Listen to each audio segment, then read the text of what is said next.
গল্পতরু চ্যানেলে আপনাদের সাথে আছি আমি রাজ।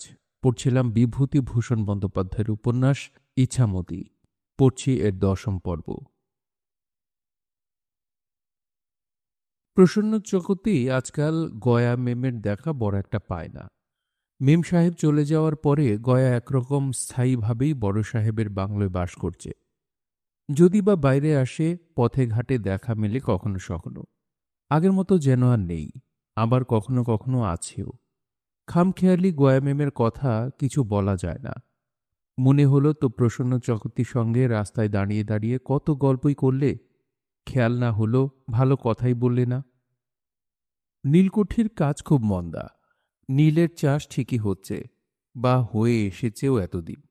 প্রজারা ঠিক আগের মতোই মানে বড় সাহেবকে বা দেওয়ানকে, কিন্তু নীলের ব্যবসাতে মন্দা পড়েছে। মজুদ নীল বাইরের বাজারে আর তেমন কাটে না। দাম এত কম যে খরচ পোষায় না। আর বছরের অনেক নীল গুদামে মজুদ রয়েছে কাটতির অভাবে। নীলকুঠির চাকরিতে আর আগের মতো জুত নেই, কিন্তু এরা এখন নতুন চাকরি পাবেই বা কোথায়? বড় সাহেব নীলকুঠি থেকে একটি লোককেও বরখাস্ত করেননি। মাইনও ঠিক আগের মতো দিয়ে যাচ্ছে, কিন্তু তেমন উপরি পাওনা নেই ততটা। হাঁকডা কমে গিয়েছে। নীলকুঠির চাকরির সে জলুস অন্তর্হিত প্রায়। শ্রীরাম মুচি একদিন প্রসন্ন চক্রবর্তীকে বললে, ও আমির বাবু, আমার জমিটা আমাকে দিয়ে দিতে বলেন সাহেবকে। বলবো, সব চাকরদের জমি দিচ্ছে নাকি? বড় সাহেব বলেছে ভজা নফর আর আমাকে জমি দিতে। আপনি মেপে কুঠির খাস জমি থেকে 3 বিঘে করে জমি এক একজনকে দিয়ে দেবেন।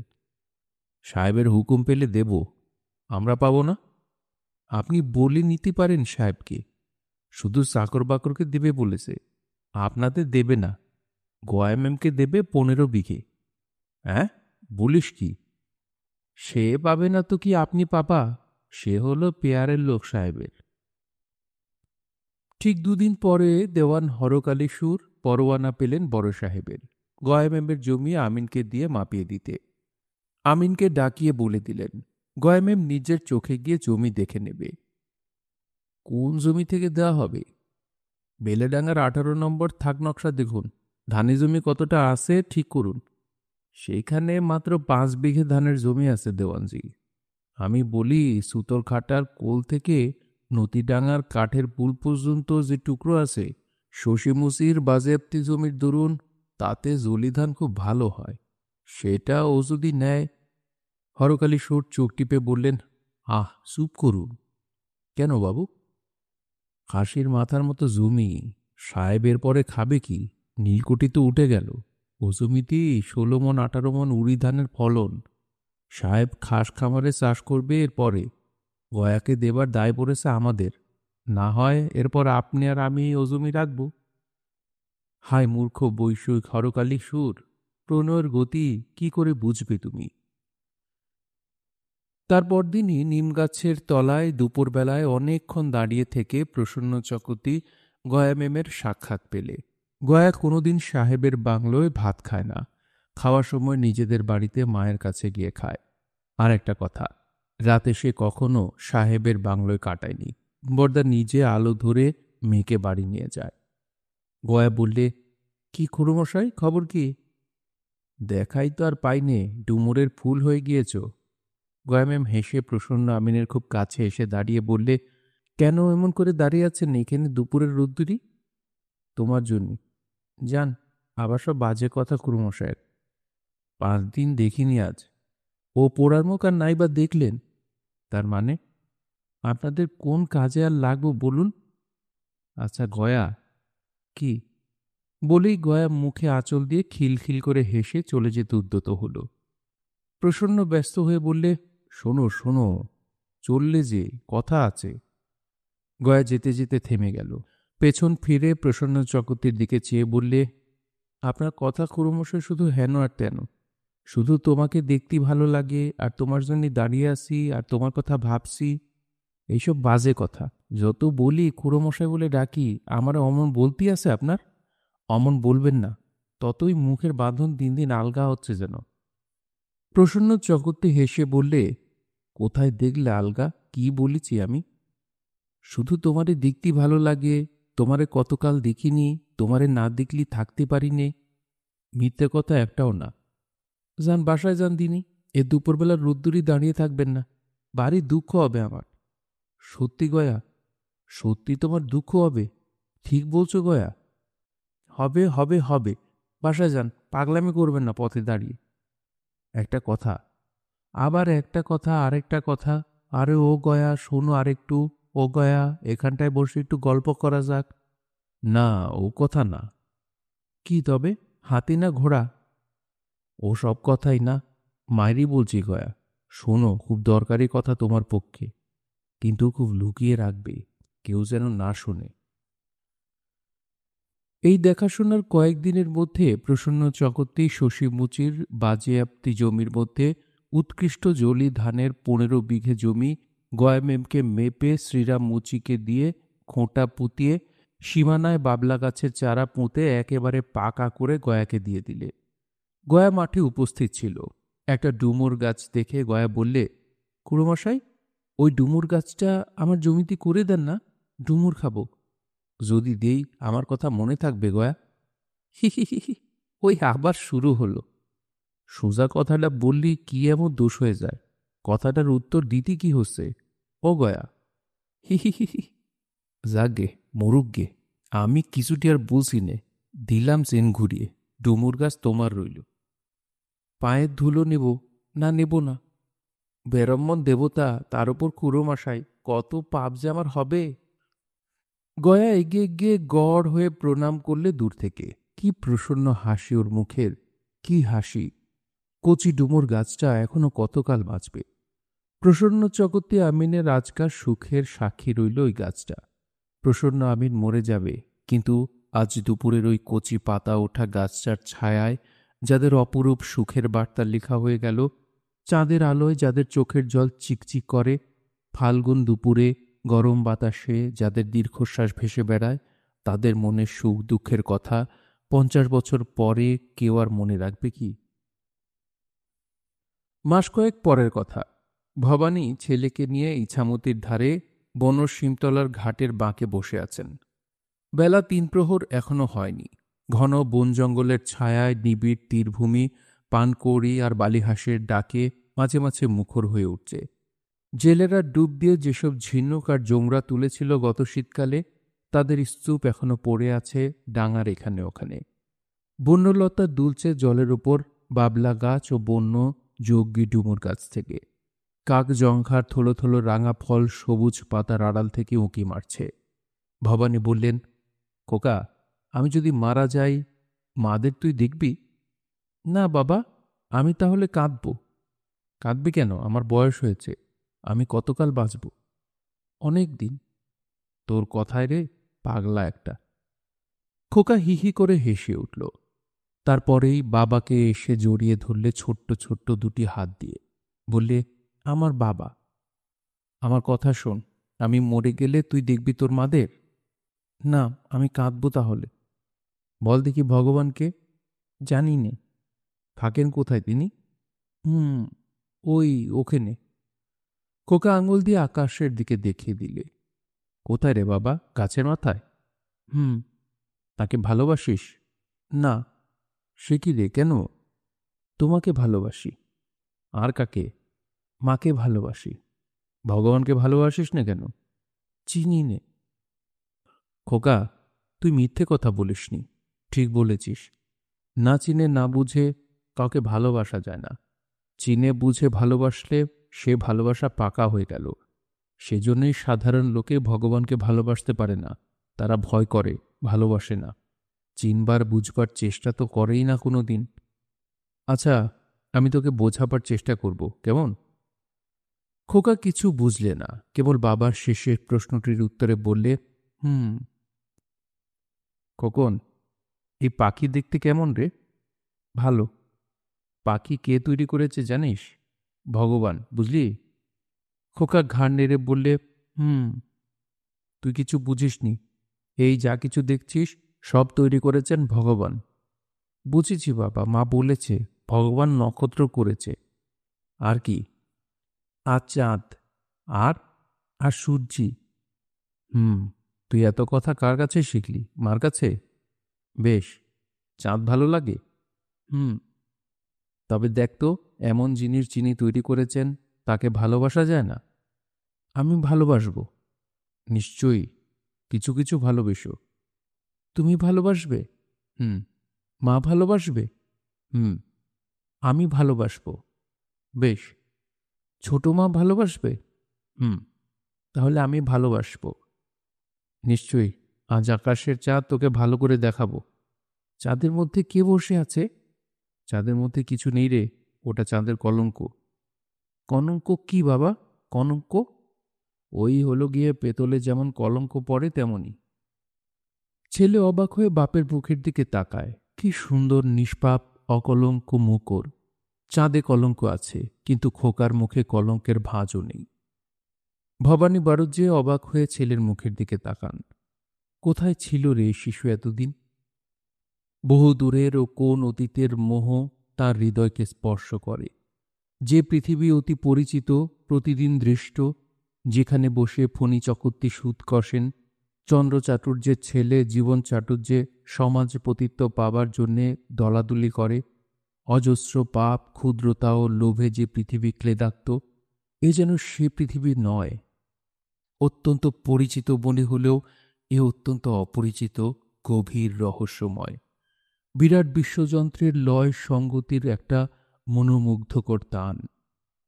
পিছনকার বাতাস শাকন্দ ফুলের গন্ধে ভরপুর, স্তব্ধ নীল শূন্য, যেন অন্তরের ধ্যানে মগ্ন। আজকার এই যে সঙ্গীত, জীব জগতের এই যে পবিত্র অনাহত ধ্বনি আজ যেসব কণ্ঠ থেকে উচ্চারিত হচ্ছে, ৫০০ কি ১০০০ বছর পরে সেসব কণ্ঠ কোথায় মিলিয়ে যাবে? ইছামতির জলের স্রোতে নতুন ইতিহাস লেখা হবে কালের বুকে। আজ এই যে ক্ষুদ্র বালক ও পিতা অপরাহ্নে নদীর ধারে বসে আছে, কত স্নেহ মমতা ভালোবাসা ওদের মধ্যে, সে কথা কেউ জানবে না। কেবল থাকবেন তিনি, সমস্ত পরিবর্তনের মধ্যে অপরিবর্তনীয়, সমস্ত গতির মধ্যে স্থিতিশীল তিনি। ঈশ্বর ব্রহ্ম জ্যোতিস্বরূপ, এ মানুষের মন গড়া কথা। সেই জিনিস যা এমন সুন্দর অপরাহ্নে ফুলে ফলে, বসন্তে, লক্ষ লক্ষ জন্ম মৃত্যুতে, আশায় স্নেহে দয়ায় প্রেমে আবছায়া আবছায়া ধরা পড়ে, জগতের কোনো ধর্মশাস্ত্রে সেই জিনিসের স্বরূপ কি তা বলতে পারেনি। কোনো ঋষি মুনি সাধু যদি বা অনুভব করতে পেরেও থাকেন, মুখে প্রকাশ করতে পারেননি। কি সে জিনিস তা কে বলবে? তবু মনে হয় তিনি যত বড় হন আমাদের স্বগোত্র। আমার মনের সঙ্গে এই শিশুর মনের সঙ্গে সেই বিরাট মনের কোথায় যেন যোগ আছে। ভগবান যে আমাকে সৃষ্টি করেছেন শুধু তা নয়, আমি তার আত্মীয়, খুব আপন ও নিকটতম সম্পর্কের আত্মীয়। কোটি কোটি তারার দ্যুতিতে দ্যুতিমান সে মুখের দিকে আমি নিঃসংকোচে ও প্রেমের দৃষ্টিতে চেয়ে দেখবার অধিকার রাখি, কারণ তিনি যে আমার বাবা। হাতে গড়া পুতুলি নয় শুধু তাঁর, তাঁর সন্তান। এই খোকা তাঁরই এক রূপ। এর অর্থহীন হাসি উল্লাস তাঁরই নিজের লীলা, উজ্জ্বল আনন্দের বাণীমূর্তি। এই ছেলে বড় হয়ে যখন সংসার করবে, বউ আনবে, ছেলেপুলে হবে ওদের, তখন ভবানী থাকবেন না। ১০ বছর আগে বিস্তৃত কোনো ঘটনার মতো তিনি নিজেও পুরনো হয়ে যাবেন এই সংসারে। ওই বেতসকুঞ্জ প্রাচীন পুষ্পিত সপ্তপর্ণটা হয়তো তখনও থাকবে, কিন্তু তিনি থাকবেন না। জগতের রহস্যে মন ভরে ওঠে ভবানীর। ওই সন্ধ্যা সূর্য রক্তছটা, নিস্তারিণীর বুদ্ধি প্রজ্জ্বল কৌতুক দৃষ্টি, তিলুর সপ্রেম চাহনি, এই কচি ছেলের নীল শিশু নয়ন, সবই সেই রহস্যের অংশ। কার রহস্য? সেই মহারহস্যময়ের গহন গভীর শিল্প রহস্য। তিলু পিছন থেকে এসে কি বলতেই ভবানীর চমক ভাঙল। তিলুর কাঁধে গামছা, কাঁখে ঘোড়া। নদীতে সে গা ধুতে এসেছে। হেসে বললে, আমি ঠিক জানি খোকাকে নিয়ে উনি এখানে রয়েছেন। ভবানী ফিরে হেসে বললেন, নাইতে এলে? আপনাদের দেখতেও বটে। নীলু কোথায়? রান্না চড়াবে এবার। বসো। কেউ আসবে না তো? কে আসবে সন্ধেবেলা? তিলু ভবানীর গা ঘেঁষে বসল। ঘোড়া ও দূরে নামিয়ে রেখে এসে স্বামীকে প্রায় জড়িয়ে ধরলে। ভবানী বললেন, খোকা যেন অবাক হয়ে গিয়েছে। অমন করো না, ও না বড় হলো। টিলু বললে, খোকা, ভগবানের কথা কি শুনলি? খোকা মায়ের কাছে সরে এসে মার মুখের দিকে চেয়ে বললে, মা, ও মা, আমি চান করব, আমি চান করব। আমার কথার উত্তর দে, আমি চান করব। তিলু এদিক ওদিক চেয়ে হেসে বললে, খোকাকে গা ধুইয়ে নেব, আমরাও নামি জলে, আসুন সাঁতার দেব। ভবানী বললেন, বসো তিলু, আমার কেমন মনে হচ্ছিল আজ। খোকাকে ভগবানের কথা শেখাচ্ছিলাম।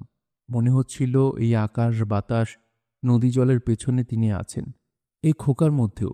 ওকে আনন্দ দিয়ে আমি ভাবি তাকেই খুশি করছি। তিলুর স্বামীর কথা মন দিয়ে শুনলে, বেশ গভীরভাবে। ও স্বামীর কোনো কথাই তুচ্ছ ভাবে না। ঘাড় হেলিয়ে বললে, আপনার ব্রহ্মের অনুভূতি হয়েছিল? তুমি হাসলে। তবে অনুভূতিটা কি বলুন? তার ছায়া এক একবার মনে এসে পড়ে, তাকে খুব কাছে মনে হয়। আজ যেমন মনে হচ্ছিল আমরা তার আপন, পণ নই। তিনি যত বড়ই হন, বিরাটই হন, আমাদের পণ নয়, আমাদের বাবা তিনি, দিব্যহমূর্ত পুরুষ। মনে আছে তো? ওই তো ব্রহ্মানুভূতি। আপনার ঠিক হয়েছে আমি জানি, যাতে ভগবানকে অত কাছে বলে ভাবতে পারলেন, তাকে ব্রহ্মানুভূতি বলতে হবে বই কি। রোজ নদীর ধারে বসে খোকাকে ভগবানের কথা শেখাবো। এই বয়স থেকে ওর মনে এসব আনা উচিত, নইলে অমানুষ হবে। আপনি যা ভালো বোঝেন। চলুন এখন নিয়ে একটু সাঁতার দিয়ে ফিরি।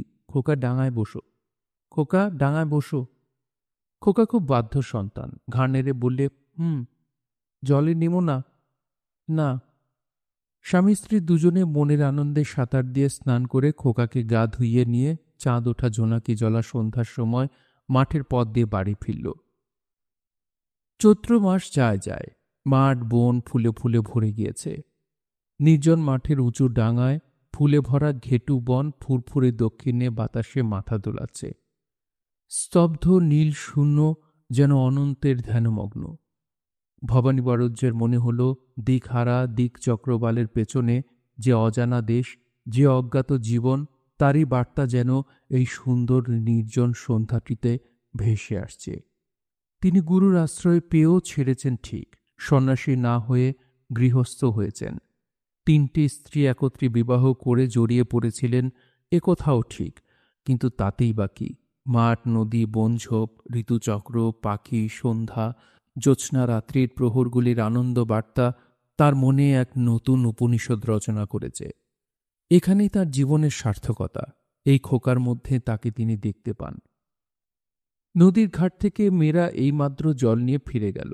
মাটির পথের ওপর ওদের জলসিক্ত চরণ চিহ্ন খানিক আগে মিলিয়ে গিয়েছে। নদীর ধারের বনে বনে গাং শালিকের আর দোয়েলের দল এই খানিক আগে তাদের গান গাওয়া শেষ করেছে। ঘাটের ওপরকার নাগ কেশর গাছের ফুলে ভরা ডালটি নইয়ে কোনো রূপসী গ্রামবধূ সন্ধ্যার আগে বোধহয় ফুল পেড়ে থাকবে। গাছতলায় সোনালি রঙের গর্ভকেশরের বিচ্ছিন্ন দল ছড়ানো।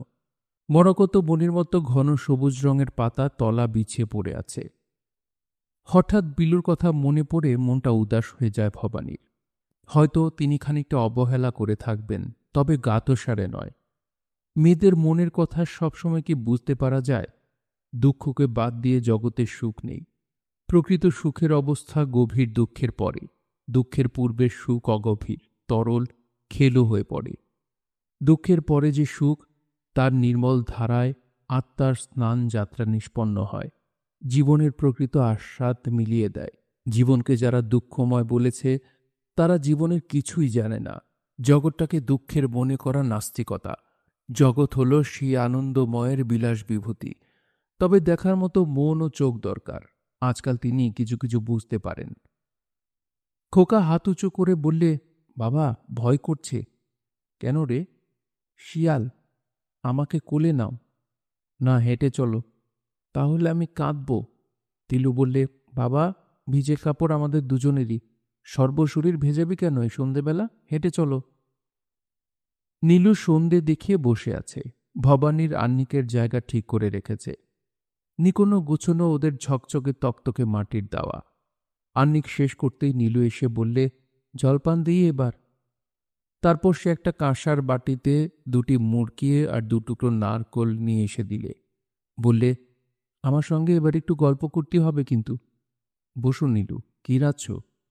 না, আমার সঙ্গে ওরকম গল্প না, চালাকি। দিদির সঙ্গে যেমন গল্প করেন ওই রকম। তোমার বড্ড হিংসে দিদির ওপর দেখছি। কিরকম গল্প শুনি?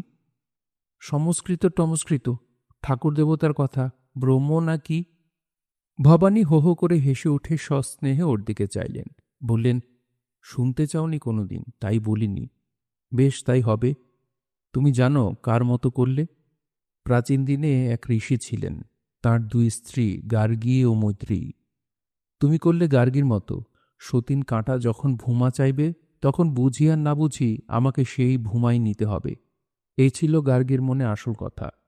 তোমারও হলো সেই রকম। এমন সময় খোকা এসে বললে, বাবা কি খাচ্ছ? আমি খাবো। আয় খোকা। ভবানী 2টি মুড়কি ওর মুখে তুলে দিলেন। খোকা বাটির দিকে তাকিয়ে বললে, নারকল। না, পেট কামড়াবে। পেট কামড়াবে? হ্যাঁ বাবা। ও বাবা, বাবা পেট কামড়াবে? হ্যাঁ রে বাবা। বাবা? কি? পেট কামড়াবে? নীলু ধমক দিয়ে বললে, থাম রে বাবা, যা একবার ধরলেন তো তাই ধরলেন। খোকা একবার চায় নীলুর দিকে, একবার চায় বাবার দিকে অবাক দৃষ্টিতে। বাবার দিকে চেয়ে বললে, কাকে বলছে বাবা? নীলু বললে, ওই ওপাড়ার নীলেবাগ দিকে। কাকে বলা হচ্ছে এখন বুঝিয়ে দাও। বলেই ছুটে গিয়ে খোকাকে তুলে নিলে। খোকা কিন্তু সেটা পছন্দ করলে না। সে বারবার বলতে লাগলো, আমায় ছেড়ে দাও, আমি বাবার কাছে যাব। যায় না। না, আমায় ছেড়ে দাও, আমি বাবার কাছে যাব। ভবানী বললেন, দাও, নামিয়ে দাও। এই নে, একখানা নারকল।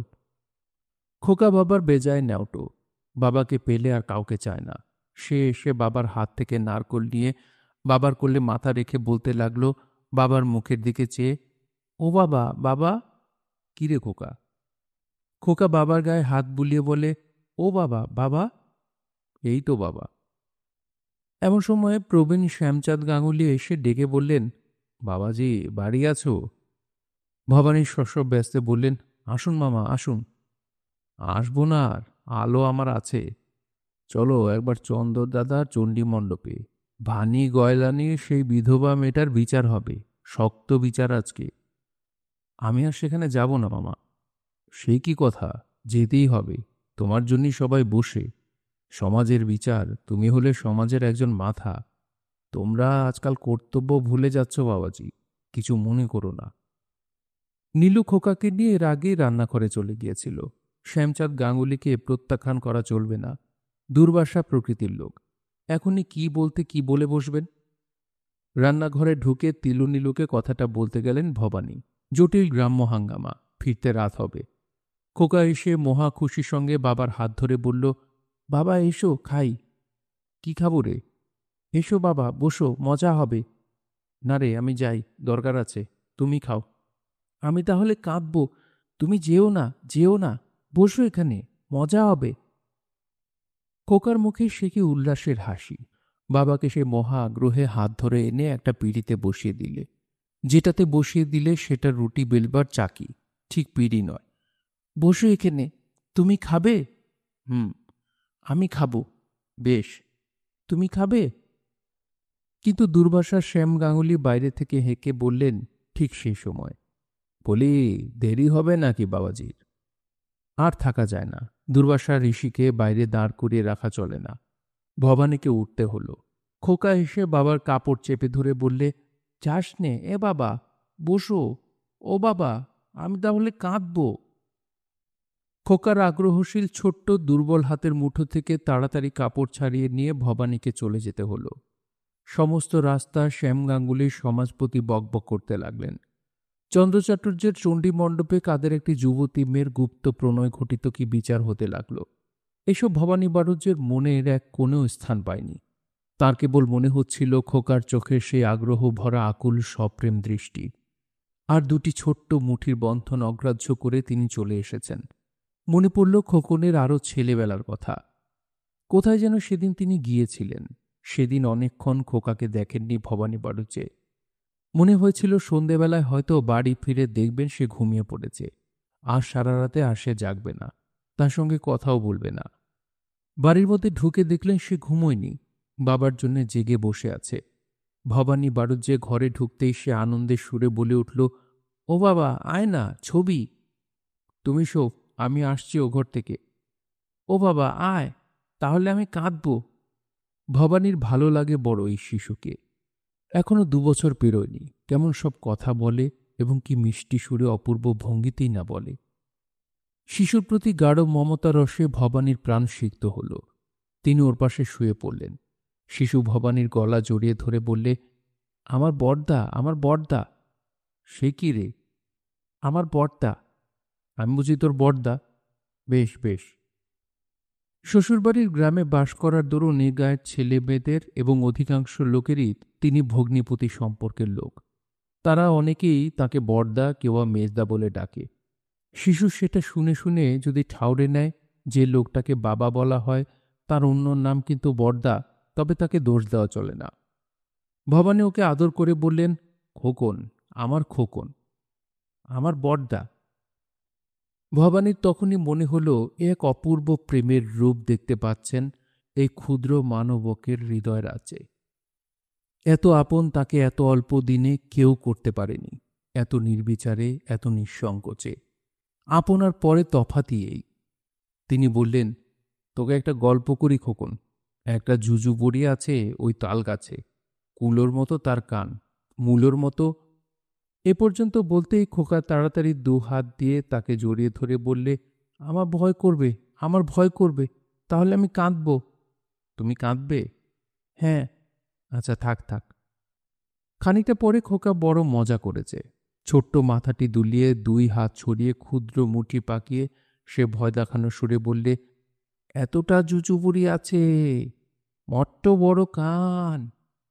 বলিস কি খোকন? হি, এতটা জুজুবুড়ি আছে। ভয় পেয়েছি খোকা, বলিস নে, বলিস নে, বড্ড ভয় করছে। হি হি হি হি হি, বড্ড ভয় করছে, এতটা জুজুবুড়ি আছে। না না, আর বলিস নে, বলিস নে। খোকার সে কি অবোধ আনন্দ হাসি ভবানীর ভারী মজা লাগল। ভয়ের ভান করে বালিশে মুখ লুকোলেন। বাবার ভয় দেখে খোকা বাবার গলা জড়িয়ে মমতার সুরে বললে, আমার বড়দা, আমার বড়দা। হ্যাঁ হ্যাঁ, আমায় আদর করো, আমার বড্ড ভয় করছে, আমার বড়দা। শোও খোকন, আমার কাছে শোও। জন্তি গাছটা বলো। ভবানী ছড়া বলতে লাগলেন। ওপারের জন্তি গাছটি জন্তি বড় ফলে, গোজন্তির মাথা খেয়ে প্রাণ কেমন করে, প্রাণ করে আই ঢাই, গলা করে কাঠ, কতক্ষণ যাবরে এই হরগৌরীর মাঠ। হঠাৎ খোকা হাত দুটি ছড়িয়ে চোখ বড় বড় করে বললে, একটা জুজু বুড়ি আছে। ও বাবা, মট্ট বড় কান, একটা জুজু বুড়ি আছে। আর বলিস নে খোকন, আর বলিস নে। হি হি, বড্ড ভয় করছে খোকন, আমায় ভয় দেখিও না, আমার বড়দা, আমার বড়দা। আজ সন্ধ্যাবেলায় শ্যাম গাঙ্গুলির মান রাখতে গিয়ে খোকনকে বড় অবহেলা করেছেন তিনি। গ্রামে একটা অপ্রত্যাশিত ঘটনা ঘটে গেল। নালুপাল বেশি অর্থবান হয়ে উঠল। সামান্য মুদিখানা দোকান থেকে ইদানিং অবশ্যই সে বড় গোলদারি দোকান খুলেছিল এবং ধান, সর্ষে, মুকলাইয়ের আড়ত ফেঁদে মোকাম ও গঞ্জ থেকে মাল কেনাবেচা করত। একদিন ফণী চক্রবর্তীর চণ্ডীমণ্ডপে এই সংবাদটা নিয়ে এলেন দীনু ভট্টাচার্য। শিবসত্য চক্রবর্তীর আমলে তৈরি সে প্রাচীন চণ্ডীমণ্ডপ দা কাটা তামাকের ধোঁয়ায় অন্ধকার প্রায় হয়ে গিয়েছে। পল্লীগ্রামের ব্রাহ্মণের দল সবাই নিষ্কর্মা, জীবনে মহকুমার বাইরে কেউ কখনো পা দেয়নি, কারণ দরকারও পড়ে না। ব্রহ্মত্ব সম্পত্তি প্রায় সবই ব্রাহ্মণেরই আছে। ধানের গোলা প্রায় প্রত্যেক বাড়িতেই, 2-5টা গরুও আছে, আর কাঁঠাল বাঁশঝাড় আছে। সুতরাং সকাল সন্ধে ফণী চক্রবর্তী, চন্দর চাটুর্যে কিংবা শ্যাম গাঙ্গুলির চণ্ডীমণ্ডপে এইসব অলস নিষ্কর্মা গ্রাম্য ব্রাহ্মণদের সময় কাটাবার জন্যে তামুক সেবন, পাশা, দাবা, আজগবি গল্প, দুর্বলের বিরুদ্ধে সামাজিক ঘোঁট ইত্যাদি পুরো মাত্রায় চলে। মাঝে মাঝে এর ওর ঘাড় ভেঙে খাওয়া চলে কোনো সমাজ বিরুদ্ধ কাজের জরিমানা স্বরূপ। সুতরাং দীনু ভট্টাচার্য যখন চোখ বড় বড় করে এসে বললে, শুনেছ হে আমাদের নালুপালের কাণ্ড? সকলে আগ্রহের সুরে এগিয়ে এসে বললে, কি কি হে শুনি? সতীশ কলু আর নালুপাল তামাক কিনে মোটা টাকা লাভ করেছে। 2-10 নয়, অনেক বেশি, 10-20 হাজার। সকলে বিস্ময়ের সুরে বলে উঠল, সে কি, সে কি? দিনু ভট্টাচার্য বললেন, অনেকদিন থেকে ওরা তলায় তলায় কেনাবেচা করছে মোকামের মাল। এবার ধারে ভাজনঘাট মোকাম থেকে এক কিস্তি মাল রপ্তানি দেয় কলকাতায়। সতীশ কলু শালা বড় আড়তদারি করে ওই ভজনঘাটেই, তারই পরামর্শ এটা ঘটেছে। নয়তো এরা কি জানে, কি বোঝে, বাস তাতেই লাল। ফণী চক্রবর্তী বললেন, হ্যাঁ, আমিও শুনেছি। ওসব কথা নয়, সতীশ কলু শালাটালা কিছু না। নালুপালের শ্বশুরের অবস্থা বাইরে একরকম, ভেতরে একরকম, সেই টাকাটা ধার দিয়েছে। হরিনাপিত সকলকে কামাতে এসেছিল, সে গ্রাম্য নাপিত।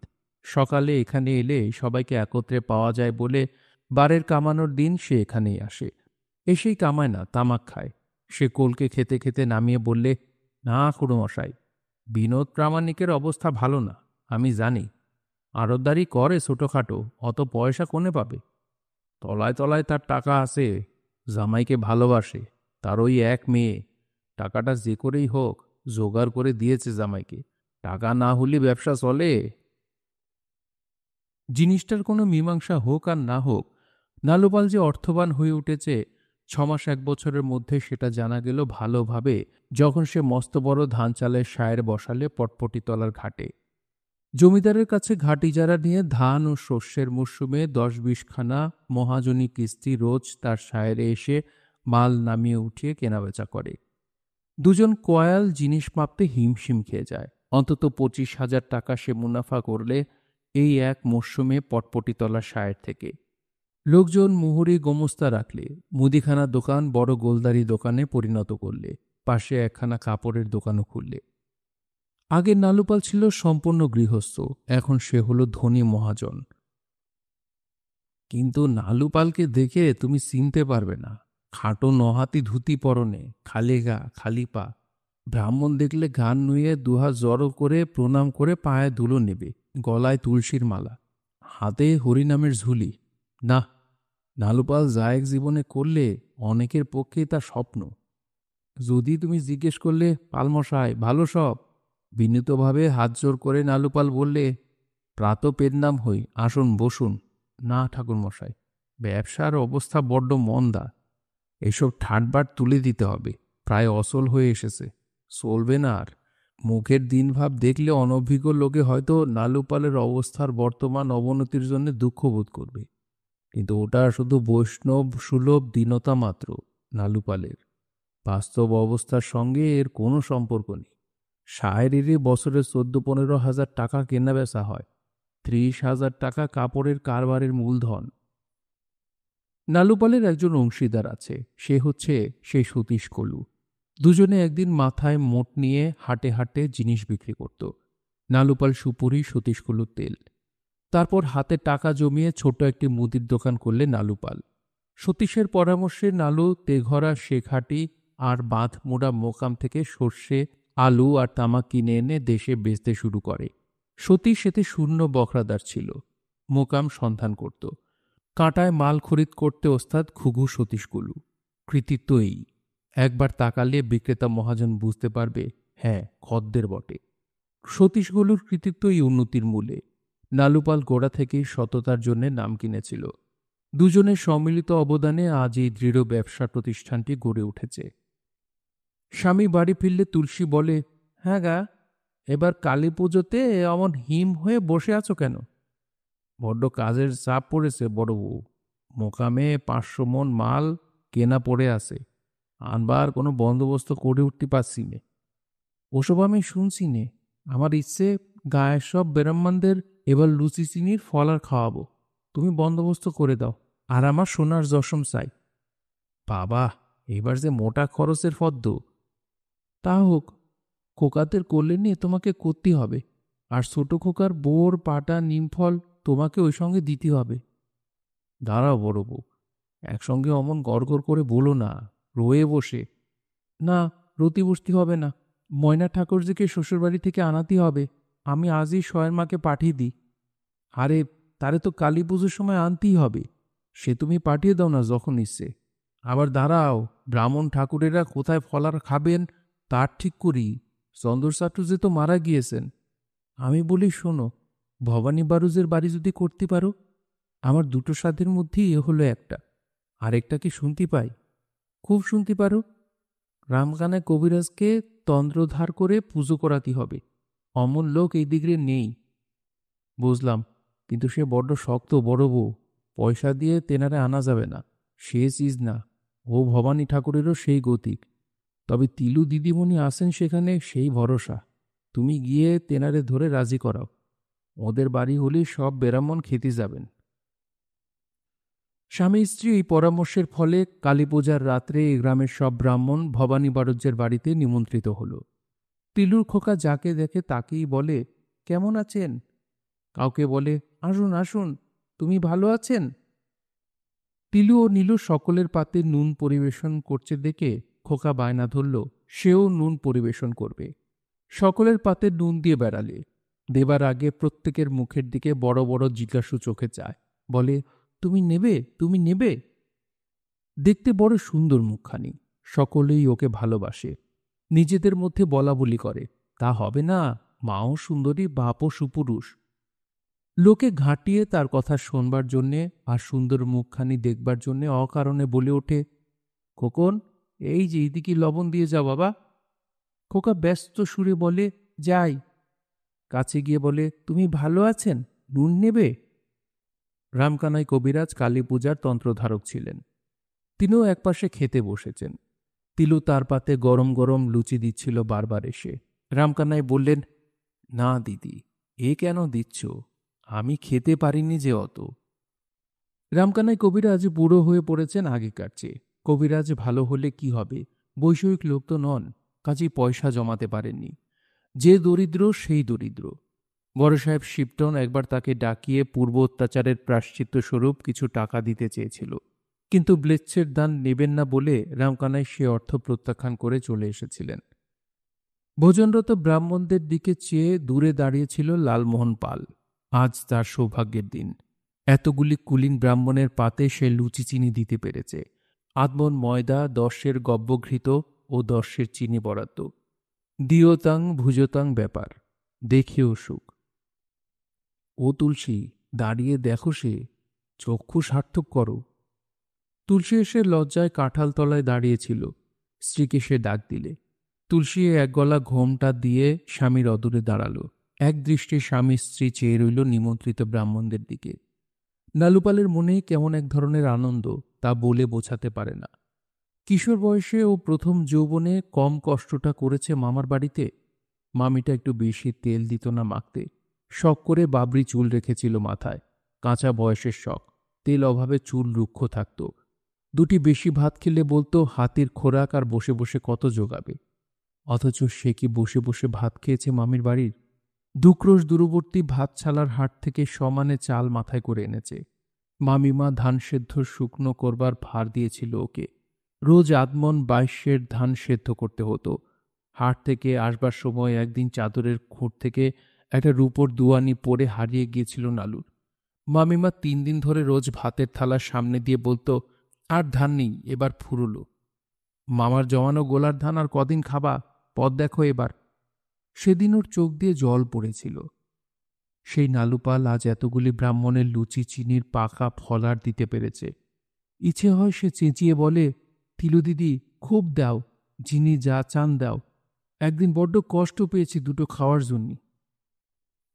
ব্রাহ্মণের দল খেয়ে দিয়ে যখন বেরিয়ে যাচ্ছিল, তুলসী আবার গিয়ে ঘোমটা দিয়ে দূরে কাঁঠালতলায় দাঁড়ালো।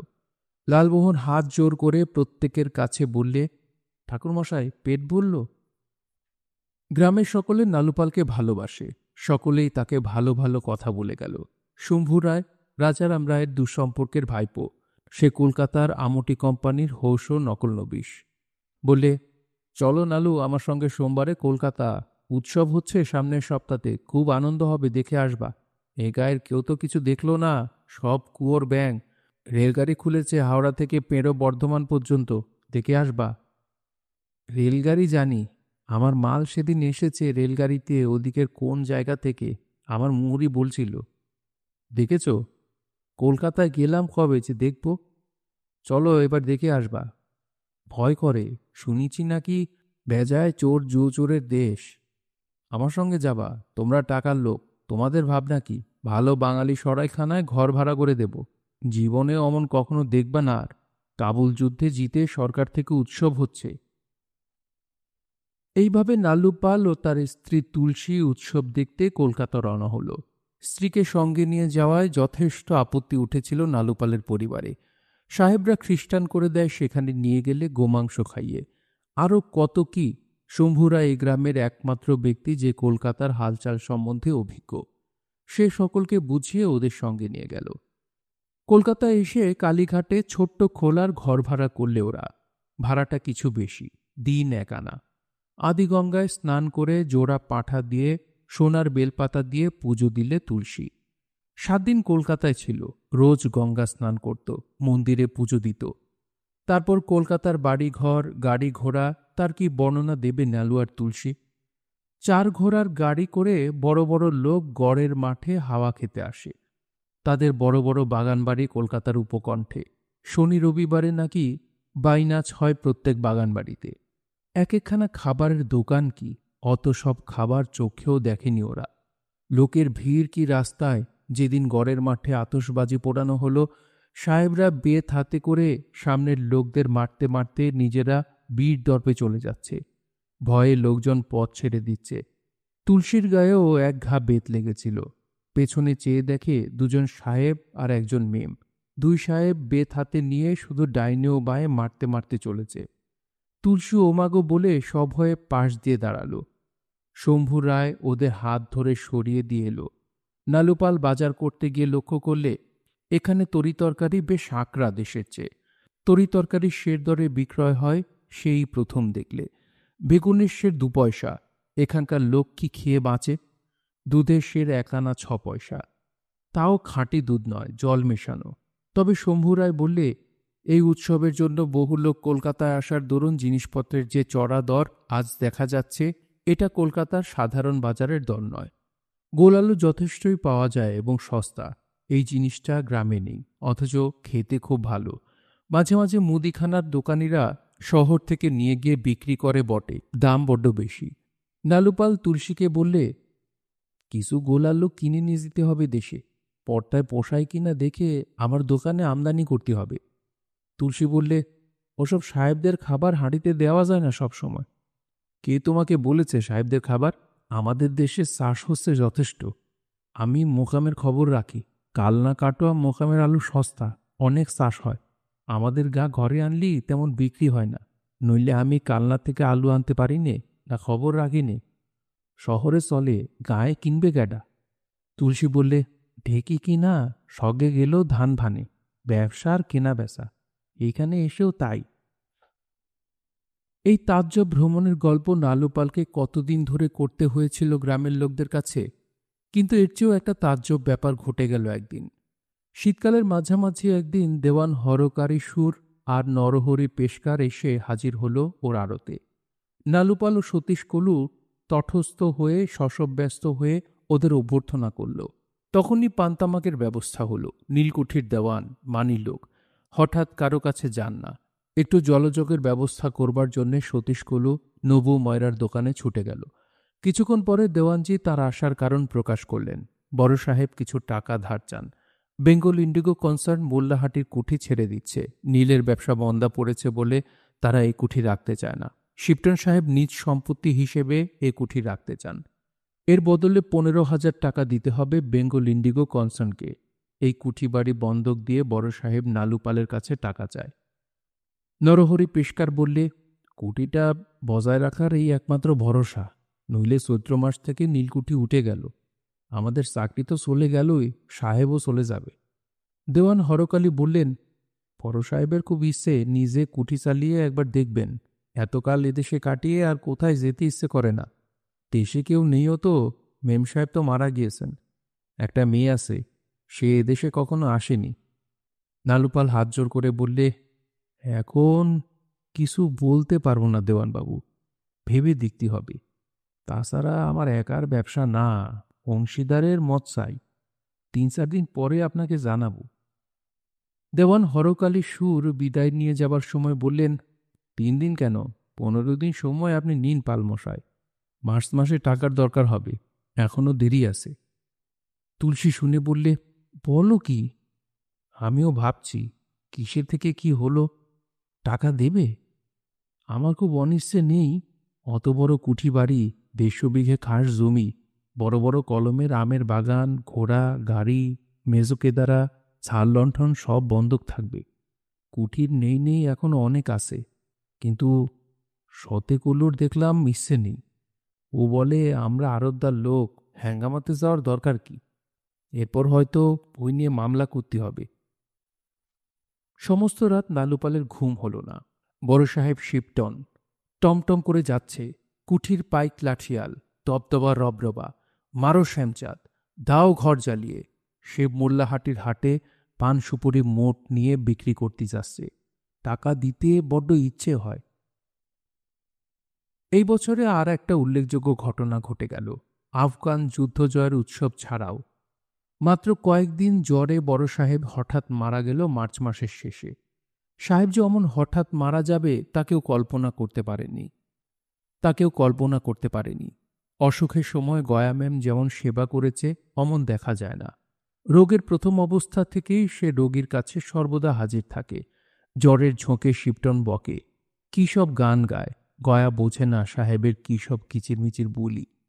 ওকে বললে, গয়া শোনো। কি গা? ব্রান্ডি দাও, ডিটে হইবে তোমায়। গয়া কদিন রাত জেগেছে, চোখ রাঙা, অসম্ভৃত কেশপাশা, অসম্ভৃত বসন। সাহেবের লোকলস্কর, দেওয়ান, আরদালি, আমিন সবাই সর্বদা দেখাশোনা করছে তটস্থ হয়ে। কুঠি সেদিন যদিও আর এখন নেই, তবুও এখনো ওরা বেঙ্গল ইন্ডিগো কোম্পানির বেতনভোগী ভৃত্য। কিন্তু গয়া ছাড়া মেয়ে মানুষ আর কেউ নেই। সেই সর্বদা দেখাশুনো করে, রাত জাগে। গয়া মদ খেতে দিলে না, ধমকের সুরে বললে, না, ডাক্তার বারণ করেছে, পাবে না। শিবটন ওর দিকে চেয়ে বললে, টিয়েরি, আই অ্যাডোর ইউ, বুঝলে? I adore you. বকবে না। ব্র্যান্ডি দাও, just a little, won't you? একটুখানা। না, মিচ্ছির জল দেবানি। Oh, to the hell with your candy water when I am getting my peg. Brandy দাও। চুপ করো, কাশি বেড়ে যাবে, মাথা ধরবে। শিবটন সাহেব খানিকক্ষণ চুপ করে রইল। 2 দিন পরে অবস্থা খারাপ হয়ে পড়ল। দেওয়ান হরকারি সুর সাহেবকে কলকাতায় পাঠাবার খুব চেষ্টা করলেন। সাহেবের সেটা দেখা গেল একেবারে ইচ্ছে নয়। মহকুমার শহর থেকে প্রবীর অক্ষয় ডাক্তারকে আনানো হলো। তিনি রোগীকে নাড়ানাড়ি করতে বারণ করলেন। একদিন রামকানাই কবিরাজকে আনালে গয়া ম্যাম। রামকানাই কবিরাজ জুড়িবুটির পুটলি নিয়ে রোগীর বিছানার পাশে একখানা কেদারার উপর বসেছিলেন। সাহেব ওর দিকে চেয়ে চেয়ে বললে, ah, the old medicine man. When did I meet you last, my old medicine man? তোমাকে জবাব দিতে হইতেছে, আমি জবাব চাই। তারপর খানিকটা চুপ করে থেকে আবার বললে, you will not be looking at the moon, will you? Your name and profession? Gaya বললে, বুঝলে বাবা, ওই রকম করছে কাল থেকে, শুধু মাথা মুন্ডু বুকুনি। রামকান্না এক পণে রোগীর নাড়ি দেখছিল। রোগীর হাত দেখে সে বললে, কিরে বলবতী নারী, সা নারী প্রাণঘাতিকা, এইটু মরির জল খাওয়াবে মাঝে মাঝে। আমি যে ওষুধ দেব তার সহপান জোগাড় করতে হবে মা। অনুপানের চেয়ে সহপান বেশি দরকারি। আমি দেব কিছু কিছু জুটিয়ে, আমার জানা আছে। একটা লোক আমার সঙ্গে দিতে হবে। শিবটন সাহেব খাট থেকে উঠবার চেষ্টা করে বললে, you see the old medicine man, I have too many things to do this summer to have any time for your rigmarole. You just... Shriram, মুচি ও গয়া সাহেবকে আবার জোর করে খাটে শুইয়ে দিলে। গয়া আদরে সুরে বললে, আহ, বকে না, চি। সাহেব রামকানাইয়ের দিকে চেয়েই ছিল। খানিকটা পরে বলে উঠল, shall I get you a glass of vermouth, my good man? এক গ্লাস মদ খাইবে? ভালো মদ। Oh, that reminds me, when I going to have my dinner? আমার খানা কখন দেওয়া হইবে? খানা আনো। পরের দুরাত অত্যন্ত ছটফট করার পরে, গয়াকে বকুনি ও চিৎকারের দ্বারা উত্ত্যক্ত অতিষ্ঠ করার পরে, তৃতীয় দিন দুপুর থেকে ঝিমুনি মেরে গেল। কেবল একবার গভীর রাত্রে চেয়ে চেয়ে সমানে গয়াকে দেখে বললে, ওয়ার এম আই? গয়া মুখের উপর ঝুঁকে পড়ে বললে, কি বলছো সাহেব, আমায় চিনতে পারো? সাহেব খানিকক্ষণ চেয়ে চেয়ে বললে, what wages do you get here? সেই সাহেবের শেষ কথা। তারপর ওর খুব কষ্টকর নাভিশ্বাস উঠল এবং অনেকক্ষণ ধরে চলল। দেখে গয়া বড় কান্নাকাটি করতে লাগল। সাহেবের বিছানা ঘিরে শ্রীরাম মুচি, দেওয়ান হরকালি, প্রসন্ন আমিন, নরহরি পেশকার, নফর মুচি সবাই দাঁড়িয়ে। দেওয়ান হরকালি বললে, এ কষ্ট আর দেখা যায় না, কি যে করা যায়। কিন্তু শিবটন সাহেবের কষ্ট হয়নি। কেউ জানত না সে তখন বহু দূরে স্বদেশের ওয়েস্টমোরল্যান্ডের এলসি গ্রামের ওপরকার পার্বত্য পথ রাইনোস পাস দিয়ে ওক আর এলম গাছের ছায়ায় ছায়ায় তার 10 বছর বয়সের ছোট ভাইয়ের সঙ্গে চলেছিল খরগোশ শিকার করতে। কখনো বা পার্বত্য হ্রদ এল্টার ওয়াটারের বিশাল বুকে নৌকায় চড়ে বেড়াচ্ছিল, সঙ্গে ছিল তাদের গ্রেট ডেন কুকুরটা, কিংবা কখনো মস্ত বড় পাইপ আর কার্প মাছ বড়শিতে গেঁথে ডাঙায় তুলতে ব্যস্ত ছিল। আর সবসময়ই ওর কানে ভেসে আসছিল তাদের গ্রামের ছোট্ট গির্জাটার ঘণ্টাধ্বনি, বহু দূর থেকে তুষার শীতল হাওয়ায় পাতা ঝরা বীজ গাছের আন্দোলিত শাখা প্রশাখার মধ্য দিয়ে দিয়ে। তিল ডুমুরের ডালনায় সবটা স্বামীর পাতে দিয়ে বললে, খান আপনি। ভিজে গামছা গায়ে ভবানী খেতে খেতে বললে, হুম হুম, করো কি? খান না, আপনি ভালোবাসেন। কোকা খেয়েছে? কে কোথায় বেরিয়েছে খেলতে? ও নীলু, মাছ নিয়ে আয়। খয়রা ভাজা খাবে নাকি, না চিংড়ি মাছ? খয়রা কে দিলে? দেবে আবার কে? রাজারা সোনা কোথায় পায়? নিমাই জেলে আর ভীম দিয়ে গেল 2 পয়সার মাছ। আজকাল আবার কড়ি চলে না হাটে, বলে তামার পয়সা দাও। কালে কালে কত কি হচ্ছে, আরো কত কি হবে। একটা কথা শুনেছ? কি? এই সময় নীলু খয়রা মাছ ভাজা পাতে দিয়ে দাঁড়ালো কাছে। ভবানী তাকে বসিয়ে গল্পটা শোনালেন। তাদের দেশে রেললাইন বসেছে, চুয়াডাঙ্গা পর্যন্ত লাইন পাতা হয়ে গিয়েছে। কলের গাড়ি এবছর যাবে কিংবা সামনের বছর।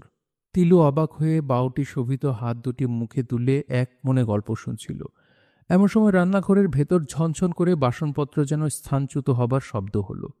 নীলু খয়রা মাছের পাত্রটা নামিয়ে রেখে হাত মুঠো করে চিবুকে দিয়ে গল্প শুনছিল। অমনি পাত্র তুলে নিয়ে দৌড় দিলে রান্নাঘরের দিকে।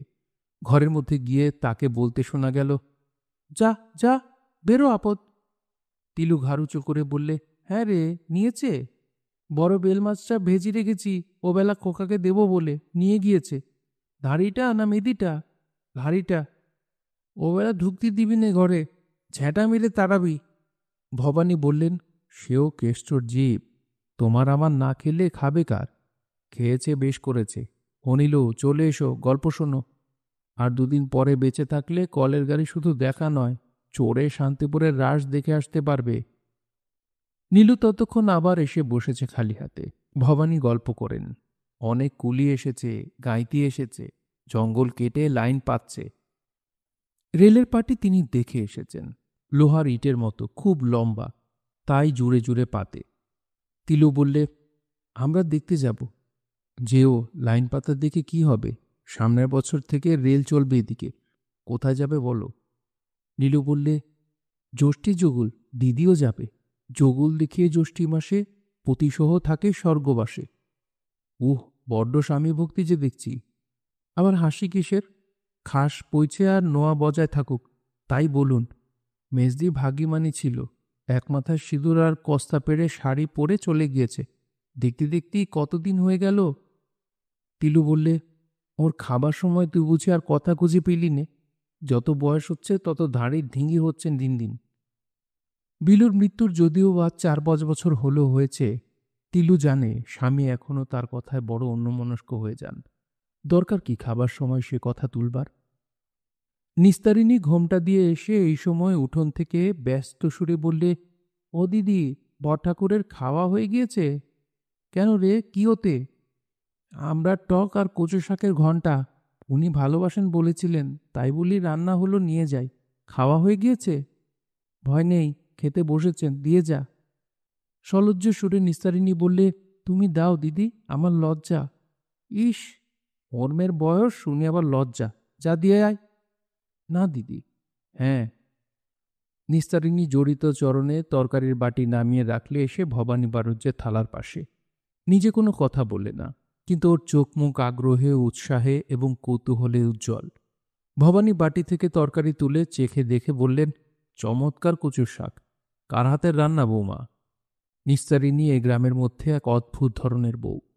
সে একা সদর রাস্তা দিয়ে হেঁটে এ বাড়ি ও বাড়ি যায়, অনেকের সঙ্গে কথা কয়, অনেক দুঃসাহসের কাজ করে।